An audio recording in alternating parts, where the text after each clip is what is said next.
Bonjour, allez, projetons-nous un instant en 2026. Une crise mondiale majeure éclate et elle menace de paralyser toute l'économie. Mais au-delà du chaos, cette crise pourrait être le catalyseur dont l'Afrique a besoin pour forger une nouvelle ère d'autonomie stratégique. On va décortiquer tout ça ensemble pour voir comment un choc pareil peut en fait se transformer en une véritable opportunité. Alors voilà, tout commence ici, en mars 2026. Un conflit géopolitique éclate et provoque la fermeture quasi totale du détroit d'Ormuz. Et attention, on ne parle pas de n'importe quel passage.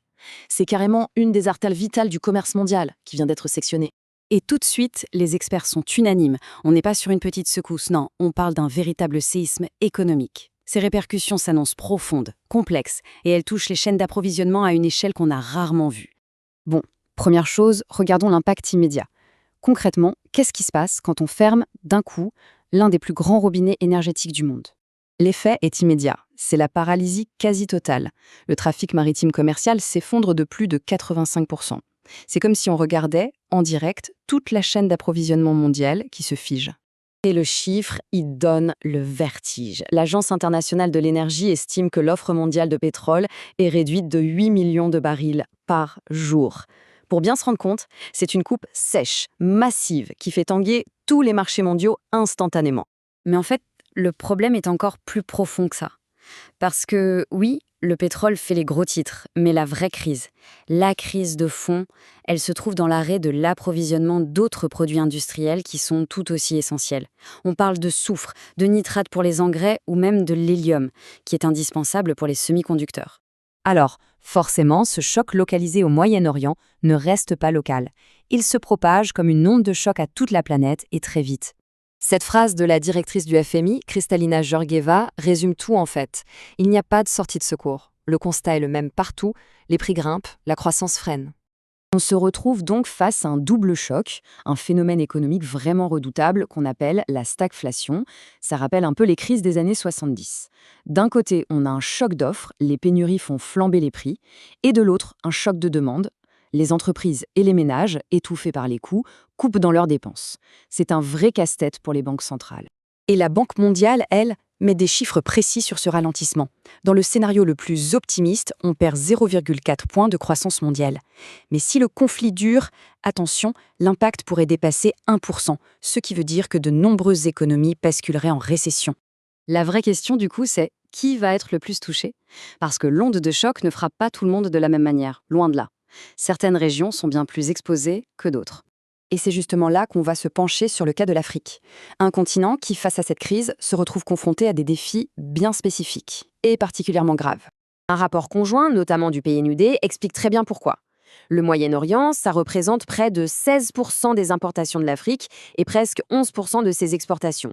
Cette dépendance commerciale, elle est énorme et elle rend le continent extrêmement vulnérable à ce qui se passe là-bas. Concrètement, ce grand choc mondial se décline en une cascade de crises locales. Hausse des prix du carburant, de la nourriture, explosion des coûts de transport, pression sur les monnaies, bref, tout ça s'additionne et risque de provoquer une énorme crise du coût de la vie sur tout le continent. Et pire encore, la sécurité alimentaire elle-même est menacée à cause des pénuries d'engrais. Mais bon, face à ce tableau assez sombre, une autre vision commence à émerger. Et c'est là qu'on en revient à notre idée de départ. Et si cette crise était en fait une opportunité ? L'occasion de bâtir une nouvelle résilience. Plusieurs grandes institutions de développement ont justement proposé une feuille de route. C'est très clair, articulé en 3 temps, court, moyen et long terme. L'idée, c'est d'avoir une réponse vraiment structurée pour transformer cette faiblesse en une force. Alors, premier horizon, la protection. L'urgence absolue. Là, l'objectif, c'est d'amortir le choc. On active les financements d'urgence, on protège les plus fragiles avec des aides bien ciblées et on utilise tous les outils monétaires et budgétaires possibles pour stabiliser les économies. C'est vraiment la réponse du pompier.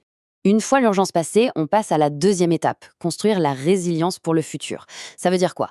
Ça veut dire investir dans l'énergie locale, que ce soit le raffinage ou les renouvelables, refaire ses comptes pour avoir de la marge de manœuvre budgétaire et surtout, accélérer l'intégration économique régionale avec la fameuse zone de libre-échange continentale africaine, la ZLCAF.